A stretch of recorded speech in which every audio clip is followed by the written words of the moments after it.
दरअसल कहानी उत्तर प्रदेश के जिला गौतम बुद्ध नगर की तहसील दादरी के अंतर्गत एक गांव पड़ता है बड़पुरा। इसी गांव में ब्रह्म सिंह भाटी का एक परिवार रहता है। ब्रह्म सिंह भाटी के 3 बेटे होते हैं। रविंदर भाटी उनका मंझला बेटा था। रविंदर से बड़े और छोटे भाई भी इसी गांव में अपने परिवार के साथ गुजर बसर करते हैं। रविंदर भाटी की पत्नी का नाम राकेश भाटी होता है। उनके 3 बच्चे होते हैं। सबसे बड़ी बेटी जिसका नाम पायल होता है और उससे छोटे 2 बेटे होते हैं। एक बेटे का नाम अरुण और दूसरे का नाम अजय होता है। पायल बीए तक पढ़ी हुई है। रविंदर भाटी का बड़ा बेटा अरुण जो होता है उसकी शादी दादरी की रहने वाली स्वाति से हो जाती है। छोटा बेटा अजय भाटी की अभी शादी नहीं हुई थी। रविंदर भाटी के पास खेती बाड़ी की जमीन होती है। उस जमीन पर ही अपनी खेती करके अपना जीवन व्यतीत करते हैं। रविंदर भाटी के दोनों बेटे भी उसकी खेती बाड़ी में मदद करते हैं। अब जो पायल भाटी होती है वह अभी शादी करना नहीं चाहती। रिश्ते तो उसके लिए एक से एक अच्छे आ रहे थे। जो उनका बड़ा बेटा अरुण भाटी होता है, अरुण भाटी की शादी के 2 साल बाद अपनी पत्नी स्वाति से अनबन रहने लगती है और पारिवारिक लड़ाई झगड़ा शुरू हो जाता है। पारिवारिक लड़ाई झगड़े की वजह से स्वाति अरुण का घर छोड़ देती है और अपने मायके में आकर रहने लगती है। अरुण और स्वाति के बीच झगड़ा इतना बढ़ जाता है कि थाने चौकी में शिकायतों का दौर शुरू हो जाता है। स्वाति अपने पति और ससुराल वालों पर दहेज प्रथा और उद्दीपन का आरोप लगा देती है।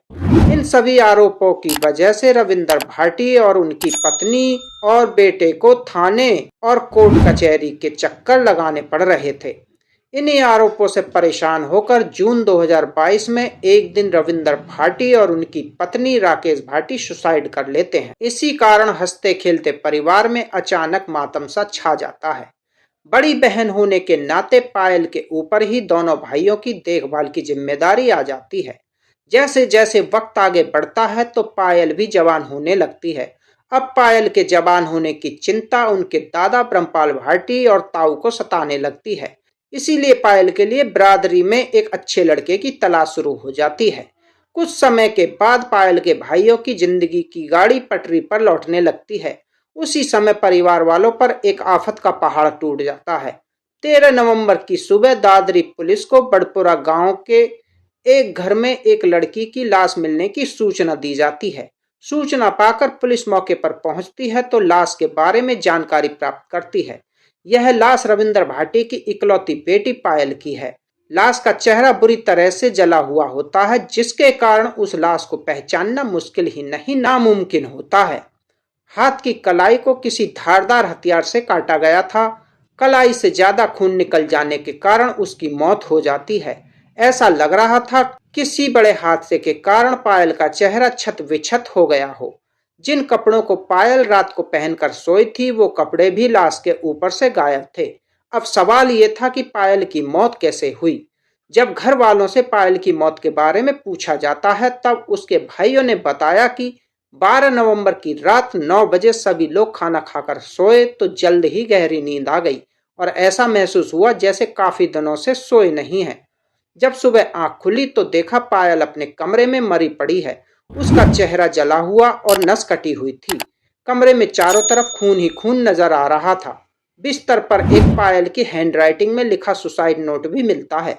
जब सुसाइड नोट को पुलिस ने पढ़ा तो पायल की खुदकुशी करने की वजह भी साफ हो जाती है। सुसाइड नोट में पायल लिखती है कि आज पूरी बनाते समय मेरा चेहरा कढ़ाई के गर्म तेल छलकने के कारण बुरी तरह से झुलस गया। मेरा चेहरा इतना खराब हो गया कि अब समाज में कोई मुझे पसंद नहीं करेगा। मेरे पिता पर पहले से ही कर्ज का बोझ है। ऐसी स्थिति में अपने परिवार पर और बोझ नहीं बनना चाहती। इस वजह से मैं अपने हाथ की नस काटकर अपनी जान दे रही हूँ। अपने परिवार के सभी लोगों से मैं इसके लिए माफी चाहती हूँ। जला हुआ चेहरा, हाथ की कटी हुई नस और परिवार वालों के द्वारा सबकी पहचान कर लेने से शक की कोई गुंजाइश नहीं रहती है।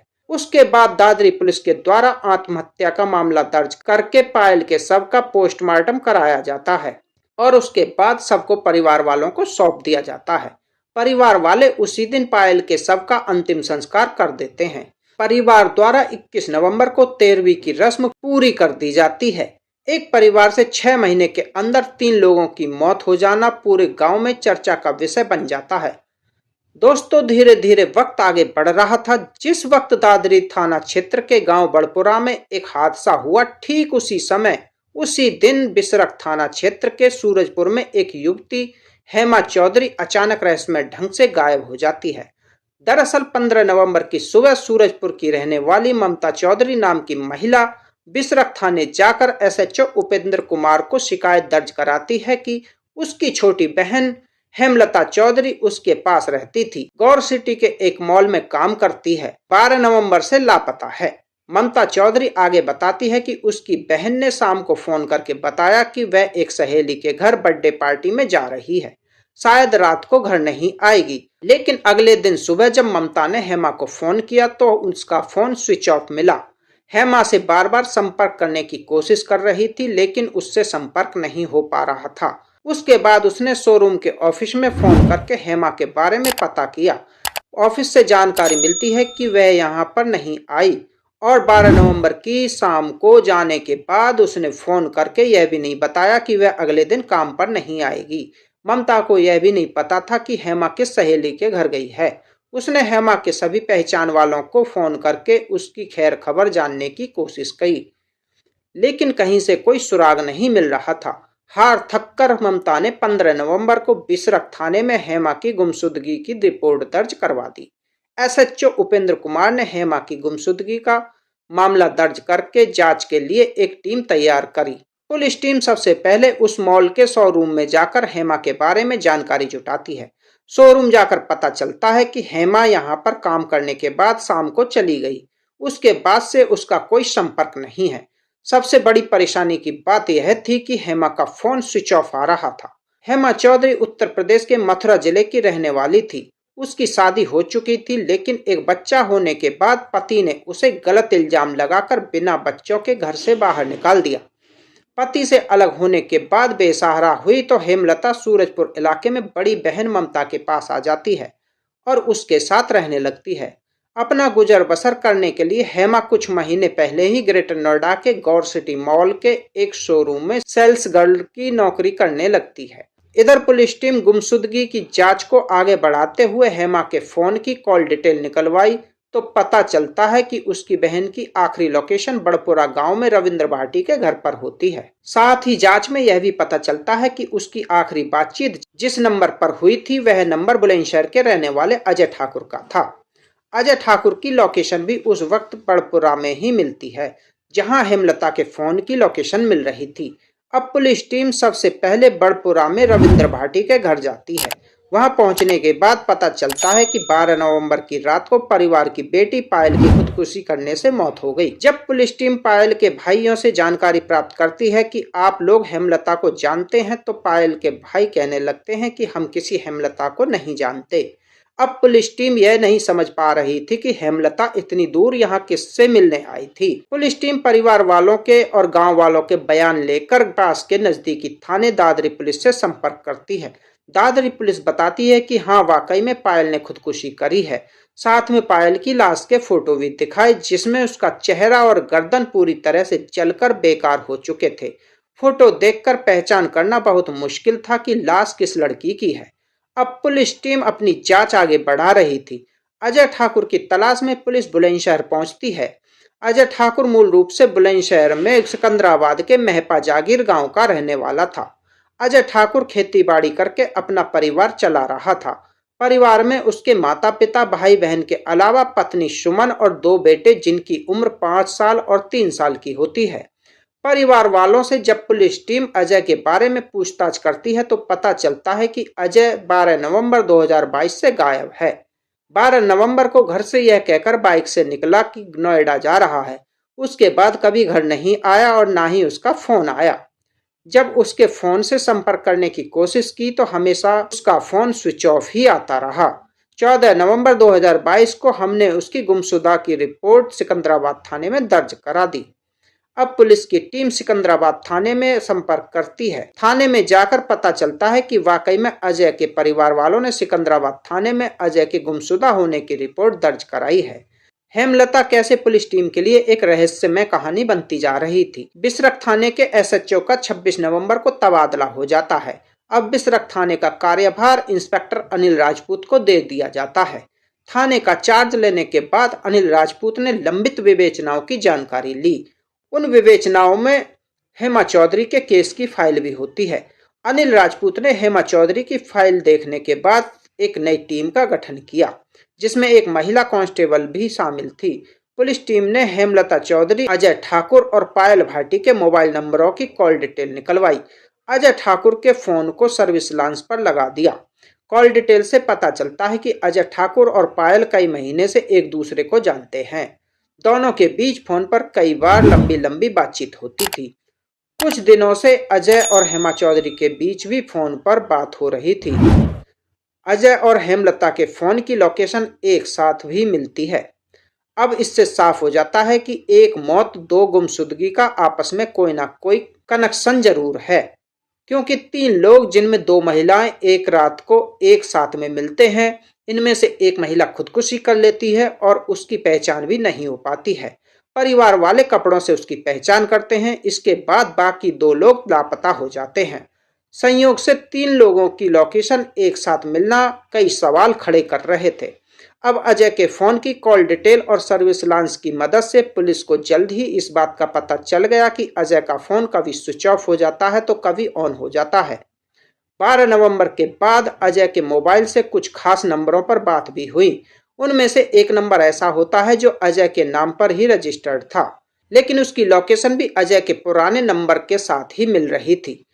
पुलिस टीम की जांच पड़ताल के बाद पता चलता है कि अजय अपने बैंक अकाउंट से नेट बैंकिंग के जरिए पैसा ट्रांसफर कर रहा है।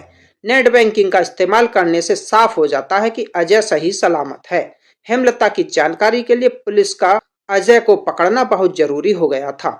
अजय ठाकुर के फोन नंबर पर लगातार सर्विस लांस की मदद से नजर रखी जा रही थी। पुलिस ने अजय ठाकुर के घर से उसका फोटो और अन्य जानकारियां पहले ही हासिल कर ली थी। इंस्पेक्टर अनिल राजपूत को पुलिस टीम ने 1 दिसंबर 2022 को बताया कि अजय ठाकुर शाम को 4 मूर्ति गोल चक्कर पर किसी से मिलने आने वाला है। सूचना सर्विस लांस की मदद से और एक ऐसे व्यक्ति के द्वारा मिलती है जो अजय ठाकुर के लगातार संपर्क में होता है। दोपहर बाद पुलिस ने उस इलाके में जाल बिछाया और घेराबंदी शुरू कर दी। शाम के करीब 8 बजे हुए थे। एक बाइक आती हुई दिखाई दी, जिस पर अजय ठाकुर और एक औरत बैठी हुई थी।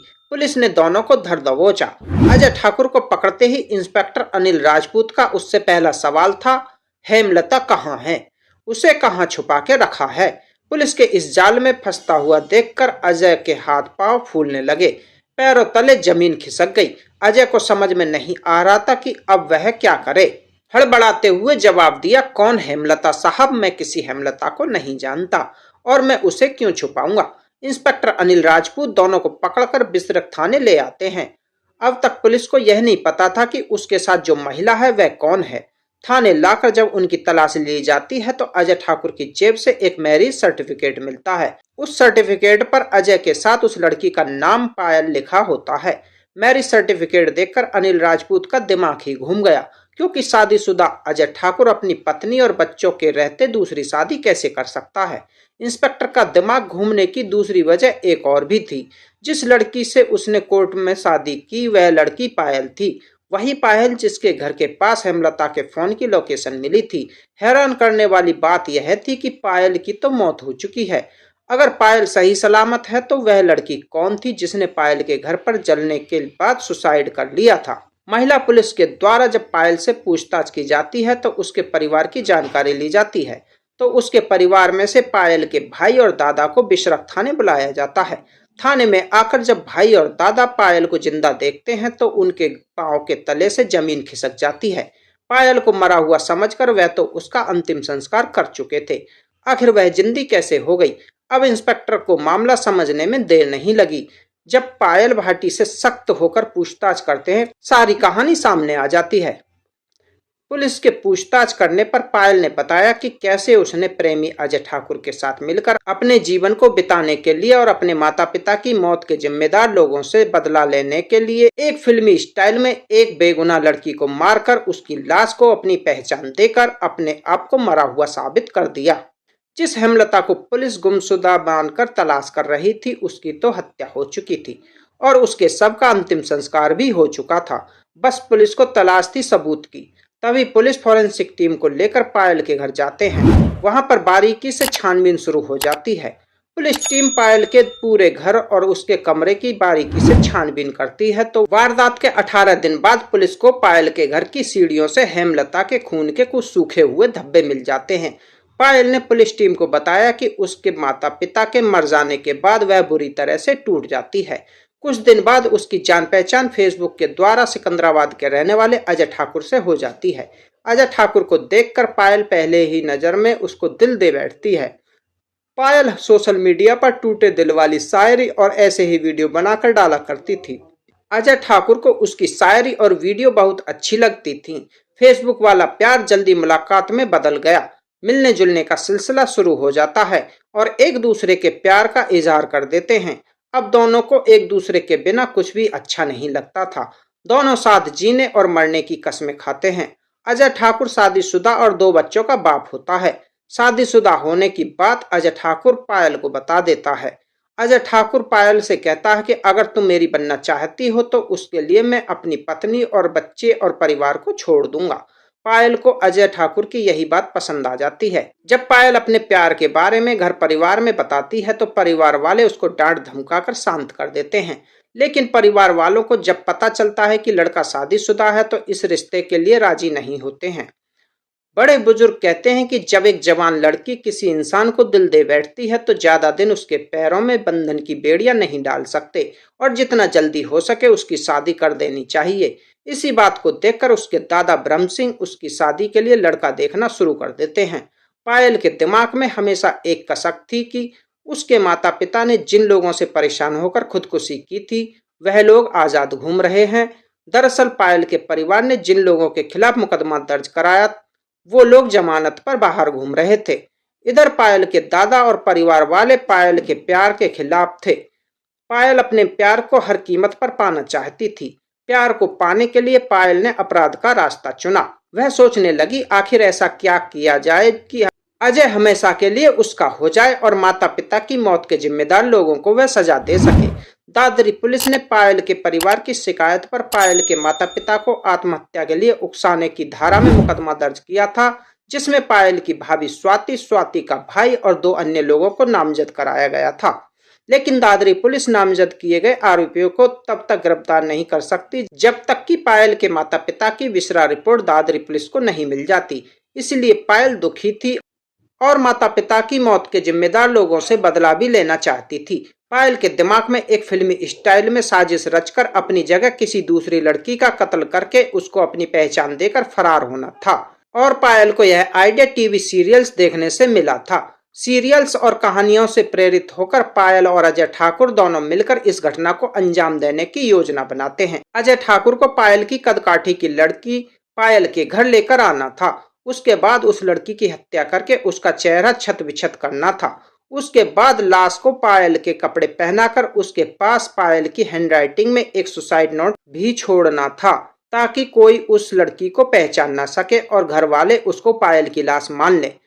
उसके बाद अजय और पायल दोनों भागकर शादी कर लेंगे। अजय अब पायल के जैसी लड़की कहां से लेकर आए? ऐसी लड़की को तलाशना बहुत ही मुश्किल काम था। ऐसी लड़की से दोस्ती करने के लिए अपने दोस्त नवीन से बताता है। नवीन गौर सिटी के मॉल में ही काम करता है। नवीन एक रंगमिजाज टाइप का लड़का था। अक्सर पेशा धंधे करने वाली बहुत सी लड़कियों को नवीन जानता था और कॉल गर्ल का काम करने वाली बहुत सी लड़कियों से संपर्क भी था। कॉल गर्ल वाली लड़की ही किसी भी जगह आसानी से आ जा सकती थी। अजय ठाकुर किसी लड़की से दोस्ती करके मौज मस्ती करने के लिए नवीन से कदकाठी के बारे में भी बता देता है। नवीन के पास ऐसी लड़की की भरमार थी। अजय ठाकुर को कई लड़कियों के फोटो दिखाता है जिनमें एक फोटो हेमलता का भी होता है। हेमलता का हुलिया और कदकाठी पायल की तरह ही था। हेमा गौर सिटी के एक मॉल के शोरूम में काम करती थी। अजय नवीन के जरिए हेमलता से मुलाकात करता है। अब 2-3 बार मुलाकात करने के बाद हेमा चौधरी से दोस्ती कर लेता है। अजय बातों का सिलसिला कॉफी शॉप और पिज्जा कॉर्नर में करने लगा। अब अजय हेमलता को इम्प्रेस करने के लिए उसको गिफ्ट देता है। एक दिन अजय ने हेमलता को शॉप से कुछ कपड़े भी खरीदवाए। अब एक दिन अजय ने बातों ही बातों में हेमा से कहा कि अगर मैं आपको कहीं लेकर चलूं तो क्या मेरे साथ चलेगी। इस बात पर हेमा हाँ कर देती है, परंतु वह इसके लिए 5,000 रुपए की मांग करती है। हेमा की आर्थिक स्थिति कुछ ठीक नहीं थी। इस बात का अंदाजा अजय ठाकुर को भी था, इसलिए वह 5,000 रुपए के लिए हामी भर लेता है। अजय सारी बात पायल को बता देता है। इस सब काम के लिए 12 नवंबर 2022 की तारीख तय हो जाती है। जब हेमा को लेकर बड़पुरा गांव में पायल के घर जाना था तो अजय हेमा को सुबह ही बता देता है, आज शाम को दिल बहलाने के लिए मेरे साथ चलना है। हेमा शाम के लिए हामी भर लेती है। इधर पायल भी अपनी तैयारी करने में लग जाती है। जब शाम को पायल ने खाना बनाया तो उसमें नींद की गोलियां मिलाकर भाइयों को खाना खिला देती है। रात को 9 बजे खाना खाकर दोनों भाई कुछ देर में गहरी नींद में सो जाते हैं। रात को करीब 10 बजे अजय और हेमा बाइक से पायल के घर आ जाते हैं। जब हेमा ने पायल के बारे में अजय से पूछा तो अजय पायल को रिश्तेदार बता देता है। हेमा को नींद की गोलियां मिला हुआ खाना खाने को दिया जाता है। अजय और पायल दोनों नॉर्मल खाना खाते हैं। खाना खाने के बाद ही हेमा को नींद आ जाती है। अब दोनों का असली प्लान शुरू हो जाता है। हेमा का गला दबाकर हत्या कर दी जाती है। रसोई में ले जाकर उसके चेहरे और गले पर खौलता हुआ सरसों का तेल डालते हैं। उसकी मौत को आत्महत्या का रूप देने के लिए कलाई की नस चाकू से काट दिया जाता है। बिस्तर के पास लाकर जमीन पर लिटा देते हैं। पायल रसोई और कमरे में फैले तेल के धब्बे साफ कर देती है। बाद में पायल अपनी हैंडराइटिंग में सुसाइड नोट लिखकर बिस्तर पर रख देती है। पायल की गर्दन पर कोई निशान नहीं था। हेमा की गर्दन पर एक निशान था। उस निशान को मिटाने के लिए तेल को गर्दन तक डाल दिया जाता है ताकि वह निशान गायब हो जाए। सब कुछ इत्मीनान के साथ हेमा की मौत को अपनी पहचान देकर घर से कुछ जेवर, नकदी और जरूरत के कपड़े लेकर पायल सुबह होने से पहले अजय ठाकुर के साथ बाइक से फरार हो जाती है। फरार होने के बाद दोनों इधर उधर छुपकर रहने लगते हैं। कुछ दिन उन्होंने बुलंदशहर के भूड़ चौराहे के पास भीमा कॉलोनी में किराए पर एक कमरा ले लिया और एक साथ रहने लगे। इस दौरान बुलंदशहर के काला आम के निकट आर्य समाज मंदिर में 19 नवंबर 2022 को शादी कर लेते हैं और कोर्ट में शादी को रजिस्टर्ड करा लेते हैं। सबसे अनजान पायल के घर वालों ने 13 नवंबर को हेमा की बॉडी को पायल की बॉडी समझकर उसका अंतिम संस्कार कर दिया जाता है। अब पायल अपने माँ बाप के हत्यारों को सजा देने का निर्णय लेती है। हत्या करने के लिए एक तमंचे का इंतजाम कर लेते हैं। फिर पायल अपने दुश्मन की रैकी करना शुरू कर देती है। वारदात को अंजाम देने से पहले ही ग्रेटर नोएडा पुलिस द्वारा उन लोगों को गिरफ्तार कर लिया जाता है। गिरफ्तार करके उनको कोर्ट में पेश करके जेल भेज दिया जाता है। सारा खेल यहीं पर द एंड हो जाता है। दोस्तों, इस पूरे घटनाक्रम को सुनाने का मुख्य उद्देश्य किसी की भावनाओं को ठेस पहुंचाना नहीं है, किसी को परेशान करना नहीं है, किसी का दिल दुखाना नहीं है, बल्कि आपको जागरूक करना है, आपको सचेत करना है। जागरूक रहिए, सचेत रहिए, सावधान रहिए। आप जहां भी रहें अपना ख्याल रखें, स्वस्थ रहें। जय हिंद, जय भारत।